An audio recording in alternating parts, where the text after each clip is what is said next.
Good morning and welcome, everyone. My name is Tara Healey, the founder and director of Mind the Moment, which is the mindfulness program of Point 32 Health. Point 32 Health is the parent company of a collection of smaller companies, but two larger ones, Harvard Pilgrim Healthcare and Tufts Health Plan. And so we are delighted to be kind of kicking off the new year with our whole new series, our Living Well Community series, which has changed up a little bit, including on Thursday mornings. And John will make an appearance for the beginning of each of these. And I'll let him say a little bit more about that. Well, Tara, I think I'm going to start by asking you a question. And that Sure. question is this.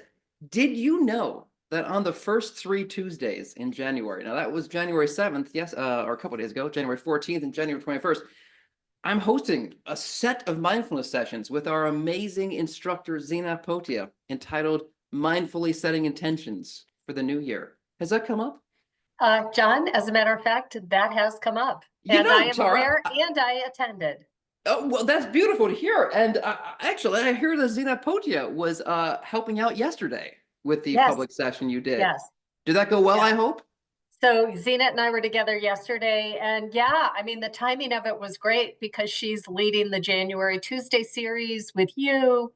It went really well. Yeah. So I don't know if anybody who's on this morning was there either yesterday or for the Tuesday sessions, but I also wanted to say, feel free to open the chat and go to the drop-down menu and select everyone. Because this is a webinar format, our way of communicating will be through chat. So sorry, I didn't say that earlier, but yeah. Well, and Tara, just, if I can be so bold as to say it, we're just one session into this 3-session series with Zina, but it's already shaping up, in my opinion, to be a really great series. And if folks are interested in popping into either of our next 2 sessions or watching on demand any of the sessions that have already taken place, they need go no further than our Living Well community page, the link to which I am going to drop into the chat. Now, there's that. Now, Tara, because Zina and I were talking on Tuesday about setting intentions for the new year, I invited folks who are participating to pop onto our Living Well Facebook page and answer a prompt which I issued. And the prompt was this: what is your ritual for ringing in the new year? Is there something you or your family do each year at this time to celebrate the changing of the calendars? And we got some good replies in the Facebook page. Yeah. I wonder if I can maybe read some of these to you. So Lydia says, as I reflect on the past year and look forward to the new year on New Year's Eve, I have a jelly donut in memory of my grandmother. Jelly donuts are a traditional part of New Year's celebrations in Germany, where they are known as, I'm going to slaughter this, Frapfen, something like that. Oh, wow. I apologize to all the German speakers out there. Lisa and Christine both separately said that they talked with their respective partners about their goals for the new year related to major life decisions or events, home improvement projects, financial stuff. And then they look back at last year's list and see what they might have accomplished. That's a great way to sort of track progress over time. Jen says that she takes time to reflect on any negative occurrences that may have happened in the previous year, and then tries to think about ways to let go and start anew. A very mindful habit, that. And Tammy says she typically dwells in gratitude that she's not freezing her nose off in Times Square, and meanwhile thinks about ways that she can declutter her much cozier space. Tara, I have to ask, are there rituals that you have that you use to sort of ring in the new year? Yeah, I mean, usually, John, I do a little bit of just reflection of the past year, but I usually, and I love, Zina talked about this, is not so much goal, it's not goal setting, but just an intention for yourself. So my intention for 2025 is right speech, also known really as the recognition that our speech with each other matters, and also our inner speech, our self-talk matters, and really wanting to stay on point with that, have fidelity to the way I speak so that I'm not speaking in a way that is harmful, and in a way that helps people feel safe. There's no worry. I'm not going to, you're not talking about people behind their back. You're like really keeping tight with how you talk. So that's for 2025 is something that I want to continue to practice. That's beautiful. And as I often say to myself, John, I say, better to keep your big mouth shut. And I think that's a much more pedestrian version of what you're talking Yeah, about.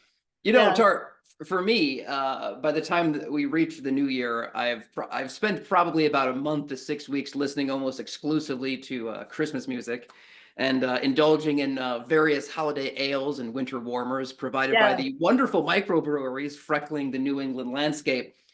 And so when the new year comes around, some contrarian part of me rises up and yearns to set that aside. And so come January 1st, you'll find me listening only to Brazilian music and drinking Oh, tiki drinks. First, I oh, welcome winter in, and then I send right. it packing back to the hills. Although maybe I should just take up skiing. Maybe that'd be a much more John, wholesome. I love it. I thank you for sharing. My question to you was going to be, and how about for you? But there we have it. I'm sorry, I guess shouldered my way in. I I just love dropped it. the link to our Facebook page on into the chat because it's never too late to engage with us there. We'd love to have anyone sort of responding to our various prompts. You know, Yeah. Tara, one of the things that Zenit and I were talking about was exactly what you were talking about that you talked about with her, which was setting intentions versus Yeah. setting goals. And for me, one of the reasons that setting goals can feel a little bit tricky is because goals tend to have an end point, a specific Right. thing that Right. needs to be accomplished. And if you Yes. don't reach that end point or don't reach it as quickly as you might have liked, it can sort of feel a little bit like failing or at least like not succeeding. Yeah. But on the other hand, in describing intentions, Zenat says something which stuck with me. She said, the beauty of intentions is that they're not meant to be completed. They're not finite. In other Yeah. words, they're infinite. They comprise a pool of things that you can always return to and which never dries up, never gets Yeah. neutralized, like kindness, the intention to be kind, Yes. patience, the intention to be patient, the intention to speak wisely. And in that way, it's a little bit like our meditation practice where we return again and again to that place of attentiveness. And Yeah. we always find attention is still there waiting for us to call upon it, to offer Yeah. us comfort and aid. And so, Tara, I would love to invite you to do that. And I have to run, but I know Yeah. you're gonna be meditating here. So thank you so much for having me, and I hope Yes. it goes John, very there's a well. question here. Has the link changed? Has the link changed? Yes, the links have changed. Although if you are here right now, then you have found the right link. but if you're not sure, go to the website that gets a couple clicks above in the chat, point32health.org/livingwell. Every link on that page is the permanent updated links for 2025 and going forward. So that is your single source of truth, as they say in the IT world, for any links related to any of our virtual wellness programming. All right. I love that single source of truth. There I we know it go. sounds so epic in a It way, does. doesn't it? Both utopian and dystopian at the same time. It My favorite does. kind of thing. All right, Tara, thank you so much for Thanks, having me. John. I will Thanks see you for soon. stopping in. Okay, everybody. So John is going to join for the first few minutes on Thursdays because every month we will have a different instructor and we'll have a different theme.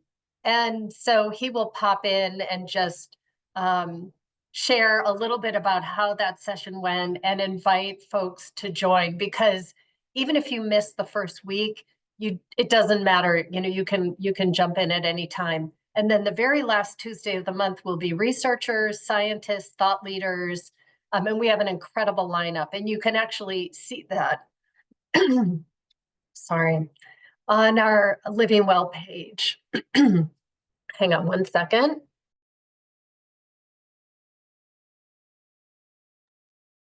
All right, let's go ahead and move into practice. So as always, you can do it seated or standing. You can also lie down if that feels better for you. But you want to just take a posture that feels engaged and one that so you won't fall asleep. And the lying down can be tricky. I usually suggest seated or standing. So take a moment to just settle your body in. And allow the weight of the body to surrender into the support of the ground below and the surface that you're on. Eyes open or closed. If they're open, gaze downward a little bit. And as a way to begin, 2 deep breaths and make your exhalation a little bit longer than your inhalation.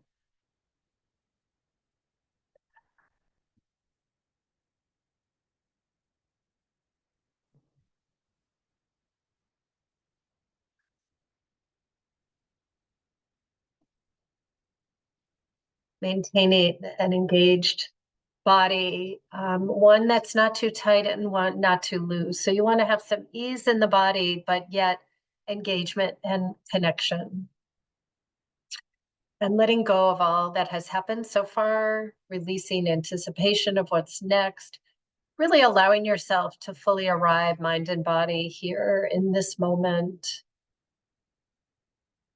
Noticing how your physical body feels, what sensations perhaps are occurring, pulsing, vibration, temperature, kind of like you're a scientist, but you're also the subject, receiving bodily sensations. They may be pleasant, they may be unpleasant. It's all happening, so it's all allowed.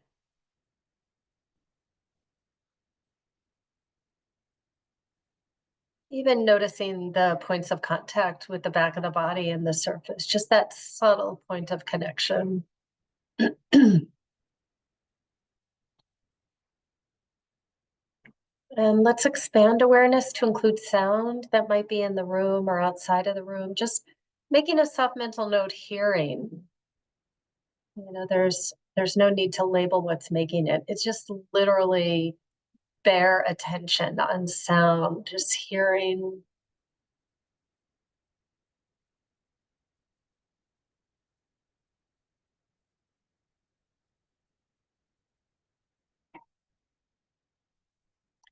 And for the remainder of our practice, let's find an anchor for the wandering mind, knowing that the mind is going to wander a lot. We're not trying to stop thought, but we're just deciding that when a thought has slipped in and we notice it, that we're just not going to continue with it. So it's not really a problem. It's just the nature of the mind. And what we're doing is just training the mind for some stability, calibration, steadiness, and that enables mindfulness to work more effectively. So thoughts are going to come and go for me as they always do. They're going to come and go for you. And as soon as you notice, thinking, soft mental note thinking, let your body soften since it often contracts around thought.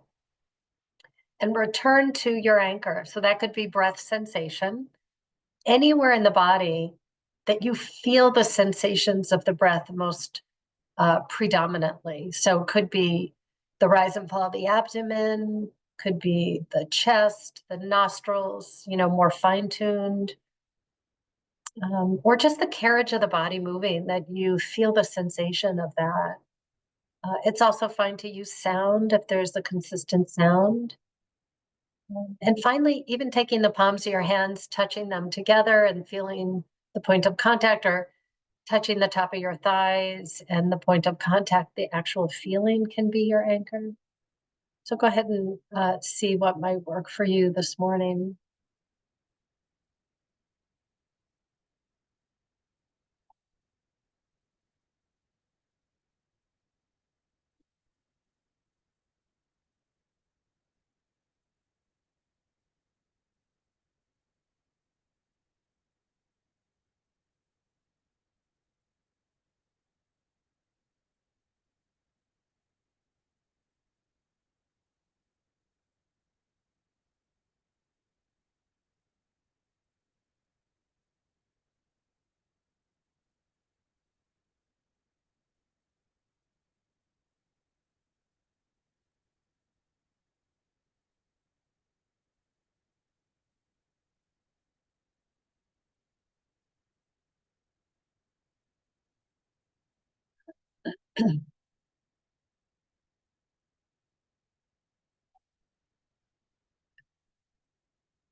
Noticing where your mind is, softening your body and returning to your anchor.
And again, noticing where the mind is, gently releasing, softening, and returning.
As we bring this meditation to a close, I'm going to close by reading a poem by Joseph Goldstein. And it's called A January Morning. So, what I would ask is that you simply move from the current anchor that you're returning to over and over again to these words.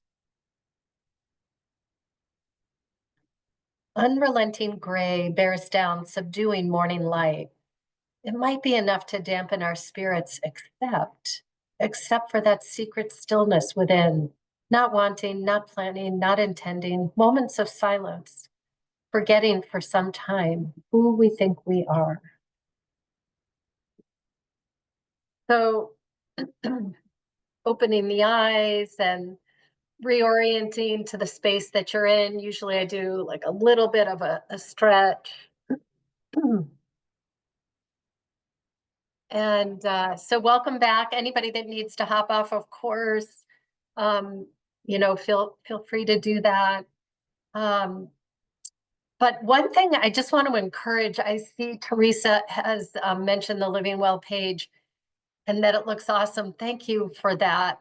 We're pretty excited about this whole year and the new series. And so if you haven't been to it, point32.org/livingwell, check that out. And, it'll give, I think there's 4 tabs for different things, but one of the tabs is, of course, mindfulness. So you can click on that and then you'll see the Tuesdays. You'll see other things, but you'll see the Tuesdays that John talked about where Zinat is leading. And next month is Mary Star Green, who will be doing mindful movement. But also you'll see us on those Tuesdays that the last Tuesday of the month, there's a link for the session we'll be doing then with our researchers and thought leaders in the field of mindfulness. And Dave Vago is the first one up, and he's wonderful. So you can read a little bit about his background and who he is. And again, there's no charge for any of these, and everybody and anybody is welcome. So it's not as if somebody needs to be a member of Point 32 Health, of Tufts or Harvard Pilgrim, that these sessions are open, free, and available literally to anybody in the world. So we welcome you sharing on social media. We welcome everyone.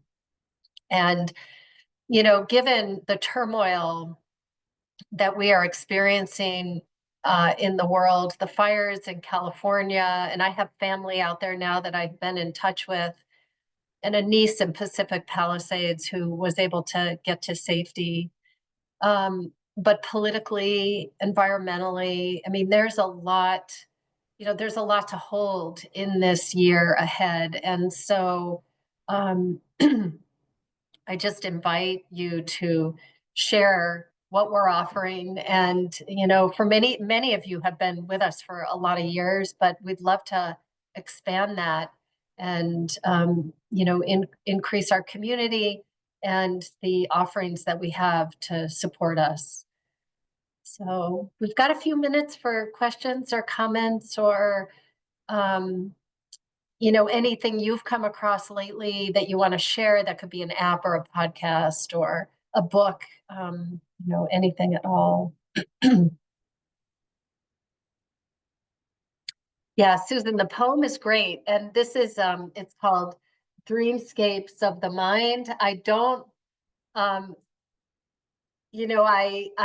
I served on the board of directors at the Insight Meditation Society for the past 6 years, and my term was up in July, so we were all given a copy of this book of Joseph's. He started writing prose and poetry when he turned like 75. He's 80 now, and he was encouraged to publish. So, but it's not like widely available. But I am going to read from this book because they're really quite remarkable.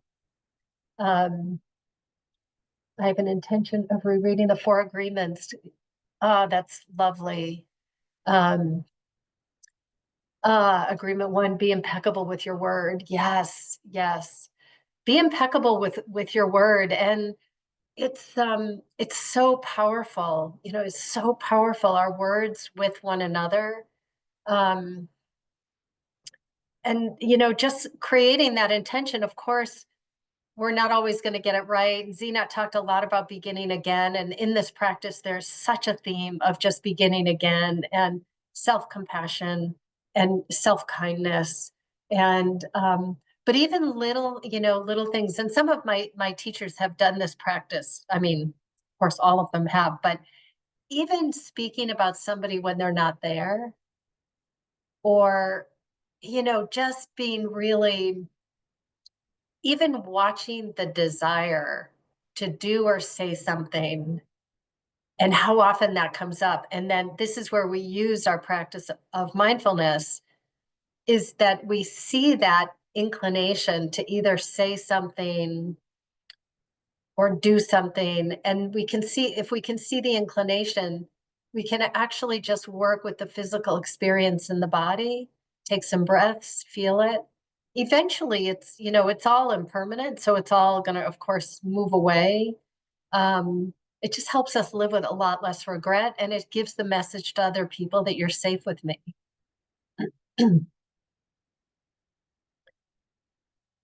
Nice. Oh, Oren Sofer, yes. Yeah, Teresa, it's funny that you'd mention Oren, because just this morning when I was thinking about something I wanted to share with you, you know, a poem, and I picked up Joseph's book, but I also picked up Oren's book, and he's got a wonderful book about listening, and I don't think I knew that he has a newsletter, so that's great, really good.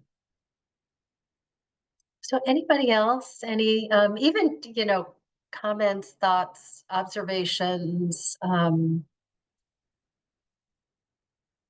again, I just would put a plug in for sharing the point32.org/living well link just freely. You know, there's no reason not to. So there's nothing, you know, because nobody has to be a member.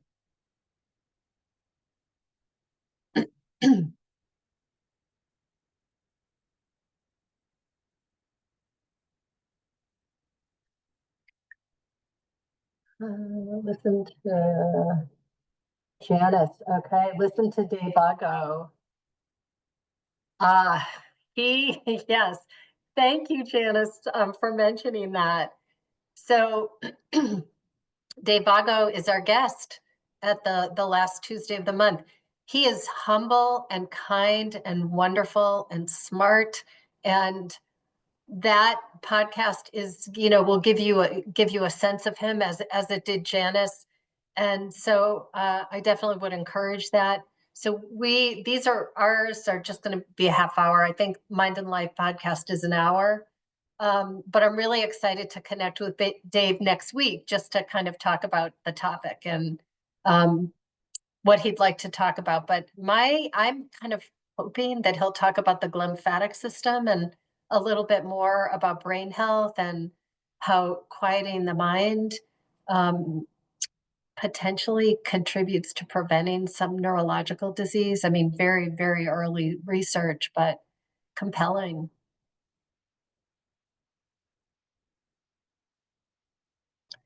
Well, so we are exactly at 9 o'clock, and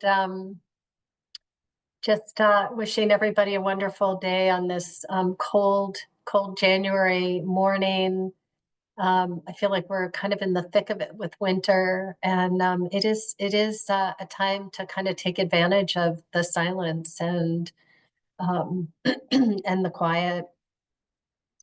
Um, yeah, so thank you, everybody, and have a wonderful weekend, and we will see you hopefully on Tuesday. Again, Tuesdays 12 to 12:30. No longer the 8:30 session is available, but 12 to 12:30 with the second one with Zenat, and she is a gem. Okay, take care.